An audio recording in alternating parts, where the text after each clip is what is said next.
ही मुलगी आपल्या नशिबातच का आली?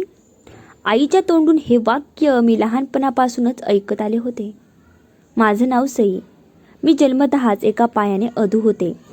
चालताना मला थोडी लंगडत चालावंच लागायचं. माझे भाऊ बहीण नव्हते, मी एकटीच होते, पण तरीही माझ्या आईबाबांच्या आयुष्यात माझ्यासाठी प्रेम नव्हतं. मी घरातील सगळे कामं करायचे, आईला मदत करायचे, बाबांसाठी चहा बनवायची, घर झाडायची. तरीसुद्धा त्यांच्या चेहऱ्यावर माझ्यासाठी कधी माया दिसली नाही. एक दिवस माझा वाढदिवस होता. आयुष्यात पहिल्यांदाच आईने माझ्या आवडीचा शिरा बनवला. मला खूप आनंद झाला. आज माझा वाढदिवस लक्षात आहे आईला. मी मनातच हसले. आईने माझ्यासमोर ताट वाढलं. बाबाही त्या दिवशी खूप शांत होते. मी आनंदाने पहिला घास घेतला, पण काही मिनिटातच माझं डोकं गरगरायला लागलं. डोळे मिटू लागले, हातपाय थरथरू लागले. आई, मला बरं वाटत नाहीये. मी कशी बशी बोलते. आईने माझ्याकडे पाहिलं, पण तिच्या चेहऱ्यावर चिंता नव्हती, उलट सुटकेचा निश्वास होता.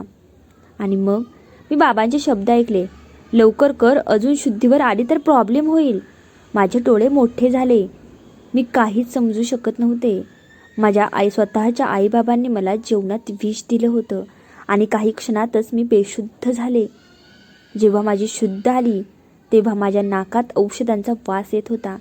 मी डोळे उघडले तर समोर हॉस्पिटल होतं. माझ्या शेजारी एक 30-32 वर्षाचा माणूस बसला होता. कसं वाटते आता? त्याने हसून विचारलं. मी इथे कशी? मी कमकुवत आवाजात विचारलं. तो म्हणाला, मी समर्थ. रात्री एका सुनसान रस्त्याने जात होतो तेव्हा तू रस्त्याच्या कडेला पडलेली दिसलीस. श्वास चालू होता म्हणून लगेच हॉस्पिटलमध्ये आणलं. हे ऐकताच माझ्या डोळ्यात पाणी आलं. एक अनोळखी माणूस माझ्यासाठी धावत आला आणि ज्यांनी मला जन्म दिला त्यांनाच मला मारायला सोडलं. त्यांनी मला 2 दिवसांनी डॉक्टरांनी मला डिस्चार्ज दिला. आता कुठे जाणार? समर्थने विचारलं. मी शांत झाले. माझ्याकडे जाण्यासाठी घर नव्हतं, माझी माणसं नव्हती. फक्त रडत बसले. समर्थ काही वेळ विचार करत राहिला आणि मग म्हणाला, माझ्या घरी येशील? तुला सुरक्षित जागा हवी आहे. या एका वाक्याने माझ्या डोळ्यात पुन्हा अश्रू आले. मी त्याच्यासोबत त्याच्या घरी गेले. समर्थचं घर खूप मोठं होतं. घरात फक्त तो आणि एक मोलकरीण, शांता काकू राहत होते. समर्थ माझी खूप काळजी घ्यायचा. माझ्या आवडीचे पदार्थ बनवायचा, मला फिरायला घेऊन जायचा, माझ्या पायासाठी डॉक्टरांकडे घेऊन जायचा.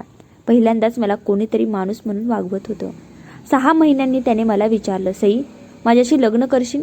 मी थक्क झाले. मी लंगडी आहे. तो हसला. तुझ्या पायात दोष आहे, मनात नाही. त्या क्षणी मी रडू लागले. काही दिवसांनी आमचं साध्या पद्धतीने लग्न झालं. मी खूप आनंदात होते. पण लग्नानंतर काही विचित्र गोष्टी घडायला लागल्या. रात्री मी गाढ झोपून जायचे. सकाळी उठल्यावर खूप थकवा जाणायचा. माझे हात दुखायचे. कधीकधी माझ्या हातावर ओरखडे दिसायचे. मी विचारायचे, हे कसं झालं? समर्थ हसून विषय बदलायचा. एक दिवस मी पाहिलं, शांता काकू मला पाहून चोरून रडत होत्या. मी त्यांना विचारलं, काकू तुम्ही का रडता? त्या घाबरल्या. काही नाही बाई, मी आग्रह केला. तेव्हा त्यांच्या डोळ्यांतून अश्रू वाहू लागले. त्या म्हणाल्या, तुमच्यावर जो अत्याचार होत आहे तो मला पाहवत नाहीये. माझ्या पायाखालची जमीन सरकली. अत्याचार? कोणता अत्याचार? त्या थरथरत म्हणाल्या, आज रात्री तुमच्या पलंगाखाली बघा, तुम्हाला सगळं कळेल. त्या निघून गेल्या. त्या रात्री मला झोपच येत नव्हती. मध्यरात्र झाली. मी हळूच उठले, मोबाईलचा टॉर्च लावला आणि पलंगाखाली वाकून पाहिलं आणि माझा श्वास अडकला. पलंगाखाली एक छोटी लोखंडी पेटी होती. मी ती बाहेर काढली. ती उघडली. आत माझे हॉस्पिटलचे रिपोर्ट्स होते आणि त्याखाली काही कागद. मी ते वाचायला सुरुवात केली. रुग्णाच्या किडनीचे प्रत्यारोपण योग्य. माझ्या हातातला कागद खाली पडले. तिथे माझे फोटो होते, माझ्या रक्ताच्या चाचण्या होत्या आणि एका डॉक्टरची सही होती. मी थरथर कापत होते. तेवढ्यात मागून आवाज आला, तू हे पाहायला नको होतं सई? मी मागे वळून पाहिलं. समर्थ उभा होता. माझ्या डोळ्यात भीती होती. हे काय आहे? समर्थच्या डोळ्यात पाणी आलं. तो खाली बसला. माझी बहीण खूप आजारी आहे.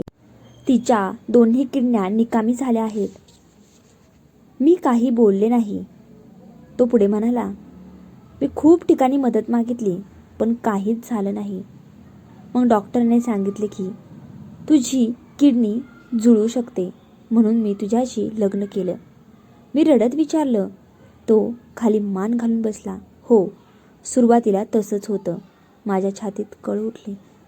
माझ्यावरचं त्याचं प्रेम सगळं खोटं होतं. पण पुढच्या क्षणी तो रडत म्हणाला, पण नंतर मी खरंच तुझ्या प्रेमात पडलो. मी ऑपरेशन रद्द करणार होतो. मी तुला काहीच करणार नव्हतो. मी शांतपणे त्याच्याकडे पाहत राहिले. त्याच्या डोळ्यात पश्चाताप दिसत होता. त्या रात्री मी खूप रडले.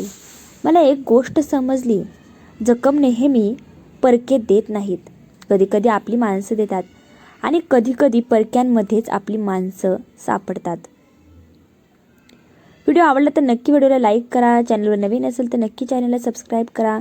आणि ही कथा कशी वाटली ते मला कमेंट करून नक्की सांगायचं आहे. भेटूया आपण अशाच पुढच्या नवीन व्हिडिओमध्ये. तोपर्यंत सर्वांना माझ्याकडून नमस्कार.